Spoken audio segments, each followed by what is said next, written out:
സുനിൽ കനകോലു ടീമിനെ ഉൾക്കൊള്ളിച്ചുകൊണ്ടുള്ള Congress war room ആഴ്ചകൾക്കകം സംസ്ഥാനത്ത് വീണ്ടും പ്രവർത്തനം സജീവമാകും.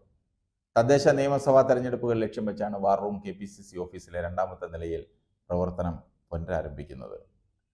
രാജ്യത്താകമാനം ലോക്സഭാ തെരഞ്ഞെടുപ്പിൽ കോൺഗ്രസ് കാഴ്ചവെച്ച മുന്നേറ്റത്തിന് പിന്നിലെ ചാലകശക്തി വാർ റൂം ആണെന്നാണ് ദേശീയ നേതൃത്വത്തിൻ്റെ വിലയിരുത്തൽ.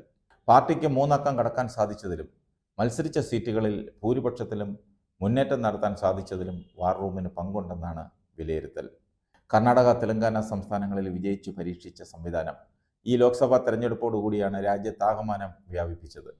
സംസ്ഥാന ഘടകങ്ങളുടെ റിപ്പോർട്ടിൻ്റെ അടിസ്ഥാനത്തിലാണ് കോൺഗ്രസ് പരമ്പരാഗതമായി തെരഞ്ഞെടുപ്പ് തന്ത്രങ്ങൾ ആവിഷ്കരിച്ചിരുന്നത്.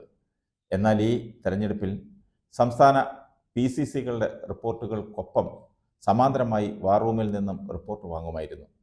അപാകതകൾ പലതും പരിഹരിക്കാൻ ദേശീയ നേതൃത്വത്തിന് ഇത് സഹായകരമായി. വാർ റൂം സ്ഥിരം സംവിധാനമാക്കാനും ACC ഗൗരവമായി ആലോചിക്കുന്നുണ്ട്. ഓരോ ബൂത്തിലും കോൺഗ്രസിന് എത്ര പ്രവർത്തകരുണ്ടെന്ന് കണക്കെടുക്കുകയാണ് സംസ്ഥാനത്ത് വാർ റൂമിൻ്റെ അടുത്ത ലക്ഷ്യം.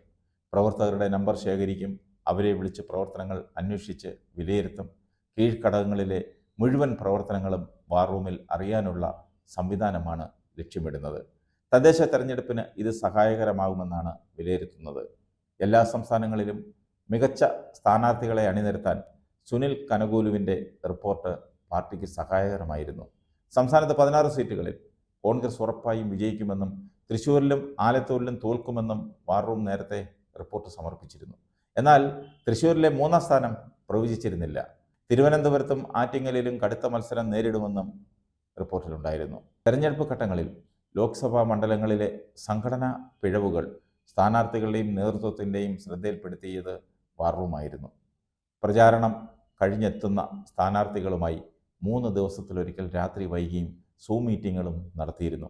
4 ലോക്സഭാ മണ്ഡലങ്ങൾ ചേർന്നൊരു സോൺ എന്ന നിലയ്ക്കായിരുന്നു വാർ റൂമിൻ്റെ ചട്ടക്കൂട്. ഇങ്ങനെ 5 സോണുകളാണ് സംസ്ഥാനത്തുണ്ടായിരുന്നത്.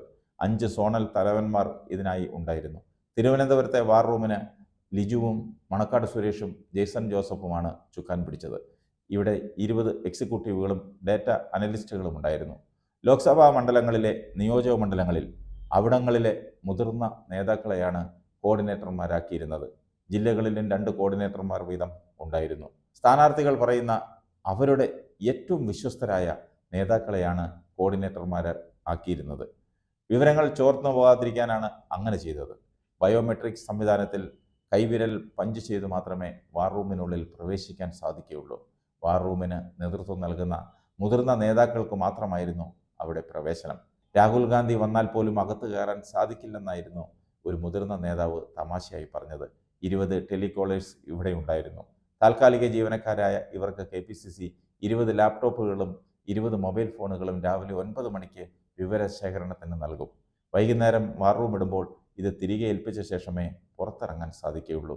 ഏതായാലും വരും ദിവസങ്ങളിൽ വീണ്ടും വാർ റൂം സജീവമാകും KPCCയുടെ ഓഫീസിൽ.